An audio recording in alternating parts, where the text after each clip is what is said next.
Welcome to ട്രൈഡൂട്ട്. നമുക്ക് ഇന്നത്തെ bit കോയിന്റെ price movement analysis ഒന്ന് നോക്കാം. അതിന് വൺ ഡേ ചാർട്ടാണ് എടുത്തിരിക്കുന്നത്. വൺ ഡേ ചാർട്ടിൽ നോക്കുന്ന സമയത്ത് ഇന്നലെയും മിനിഞ്ഞാന്നും നല്ല രീതിയിൽ മാർക്കറ്റ് ഒരു ബുള്ളിഷ് തന്നിട്ടുണ്ട്. ഇന്നലത്തെ ക്യാൻഡിലൊക്കെ നോക്കിയാൽ വളരെ സ്ട്രോങ് ആയിട്ടാണ് തന്നിരിക്കുന്നത്. മാർക്കറ്റ് അപ്രോച്ച് ചെയ്യാൻ സാധ്യതയുള്ള ഒരു ഏരിയ എന്ന് പറയുന്നത് ഈ ഒരു ക്യാൻഡിലിന്റെ ഹൈനെയാണ്. കാരണം നോക്കിയാൽ കാണാം അവിടെ ഒരു ചെറിയൊരു FEG കിടക്കുന്നുണ്ട് ഹെഡ് ടൈം ഫ്രെയിമിന്റെ. അപ്പോൾ ഒരു FEGയിലേക്ക് മാർക്കറ്റ് എത്താനുള്ള സാധ്യത വളരെ കൂടുതലാണ്. ഒരുപക്ഷെ മാർക്കറ്റ് ഇന്നൊന്ന് താഴോട്ടേക്ക് ഇറങ്ങിയിട്ട് വീണ്ടും മുകളിലോട്ടൊന്ന് പോകാനുള്ള സാധ്യത കാണുന്നുണ്ട്. എന്തായാലും നമുക്ക് അതെല്ലാം ചെറിയ ടൈം ഫ്രെയിമിൽ പോയിട്ട് നോക്കാം. അതിനുവേണ്ടി 1 അവറിലേക്കാണ് പോകുന്നത്. 1 അവറിലേക്ക് പോകുന്ന സമയത്ത് നോക്കിയാൽ കാണാം മാർക്കറ്റ് കയറി പോകുന്നത് വളരെ സ്ട്രോങ് ആയിട്ടുള്ള ഒരു FEGയിൽ നിന്നാണ്. ആ ഒരു FEGയിൽ നോക്കിയാൽ കാണാം ഇവിടെ നിന്ന് മാർക്കറ്റ് നല്ലൊരു ഡിമാൻഡ് ക്രിയേറ്റ് ചെയ്തതാണ്. അവിടേക്ക് വന്ന് സപ്പോർട്ട് എടുത്തതിന് ശേഷം നല്ലൊരു ട്രാവലിംഗ് നടത്തിയിട്ടുണ്ട്. എന്തായാലും ആ ഒരു ഏരിയനെ ഒരിക്കൽ കൂടി മാർക്ക് ചെയ്തു വെക്കുന്നുണ്ട്. അതുപോലെ തന്നെ നമ്മൾ നേരത്തെ മാർക്ക് ചെയ്ത ഈ ഒരു FEG ലെവൽ നോക്കിയാൽ കാണാം അവിടെയും മാർക്കറ്റ് നല്ല രീതിയിൽ റെസിസ്റ്റൻസ് എടുത്തിട്ടുണ്ട്. ആ ഒരു റേഞ്ചിനെയും നമ്മൾ മാർക്ക് ചെയ്ത് വെക്കുന്നുണ്ട്. അതിനൊരു റെസിസ്റ്റൻസ് ആയിട്ടാണ് മാർക്ക് ചെയ്യുന്നത്.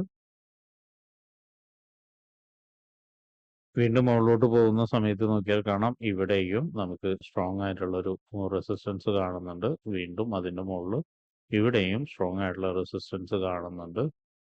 താഴോട്ടേക്ക് വരുന്ന സമയത്ത് നോക്കിയാൽ കാണാം ഇവിടെ നല്ലൊരു സ്ട്രോങ് ആയിട്ടുള്ള സപ്പോർട്ടും കാണുന്നുണ്ട്. അപ്പോൾ ഇതെല്ലാം മാർക്ക് ചെയ്ത് വെക്കുന്നുണ്ട്. അപ്പോൾ നമ്മൾ മാർക്ക് ചെയ്ത് വെച്ചിരിക്കുന്ന റെസിസ്റ്റൻസ് ആൻഡ് സപ്പോർട്ടിന്റെ എല്ലാത്തിൻ്റെയും പ്രൈസ് റേഞ്ച് അടയാളപ്പെടുത്തിയിട്ടുണ്ട്. അതൊന്ന് നോട്ട് ചെയ്ത് വെക്കുക. ഇനി നമുക്ക് 50 മിനിറ്റ്സിലോട്ട് പോയതിനു ശേഷം എൻട്രി സാധ്യതകൾ എന്തൊക്കെയാണെന്നുള്ളത് നോക്കാം. 50 മിനിറ്റ്സിലോട്ട് വരുന്ന സമയത്ത് നോക്കിയാൽ കാണാം ഇവിടെ നല്ലൊരു കൺസോളേഷൻ നടന്നതാണ്. മാർക്കറ്റ് അവിടേക്കാണ് അപ്രോച്ച് ചെയ്തിരിക്കുന്നത്. ആ ഒരു കൺസോളേഷൻ നടന്ന ഏരിയനെ റെസിസ്റ്റൻസ് ആയിട്ട് മാർക്ക് ചെയ്യുന്നുണ്ട്. അതിന്റെ കളറും ഒന്ന് ചേഞ്ച് ചെയ്തിടുന്നുണ്ട്. അതിന്റെ പ്രൈസ് 106,022 അതുപോലെ 105,622 ആണ്. ഇനി താഴോട്ടേക്ക് വരുന്ന സമയത്ത് നോക്കിയാൽ കാണാം ഈ ഒരു ലെവലിൽ നല്ലൊരു സപ്പോർട്ട് ഏരിയയും കൂടി ഉണ്ട്. അതിനെയും മാർക്ക് ചെയ്തിടുന്നുണ്ട്. അതിൻ്റെയും പ്രൈസ് റേഞ്ച് ഒന്ന് മാർക്ക് ചെയ്തിടാം. 104,209, 103,866 ആണ്. നോക്കിയാൽ കാണാം മാർക്കറ്റ് ഇവിടെ വന്ന് റെസിസ്റ്റൻസ് എടുത്തിട്ടുണ്ട്. റെസിസ്റ്റൻസ് എടുത്തിട്ട് മാർക്കറ്റ് അടുത്ത് അപ്രോച്ച് ചെയ്യാൻ സാധ്യതയുള്ള ഒരു ഏരിയ എന്ന് പറയുന്നത് ഇവിടെ കാണുന്ന ഒരു സപ്പോർട്ടും കൂടിയാണ്. ആ ഒരു സപ്പോർട്ടിനെയും കൂടിയിട്ട് മാർക്ക് ചെയ്തിടുന്നുണ്ട്.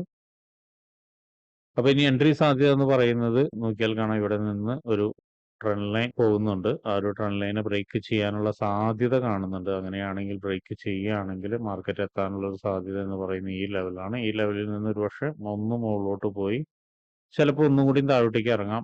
ഇവിടേക്ക് ഇറങ്ങിയിട്ടായിരിക്കാം വീണ്ടും മാർക്കറ്റ് ഒന്നും കൂടി മുകളിലോട്ട് കയറി പോകുന്നത്.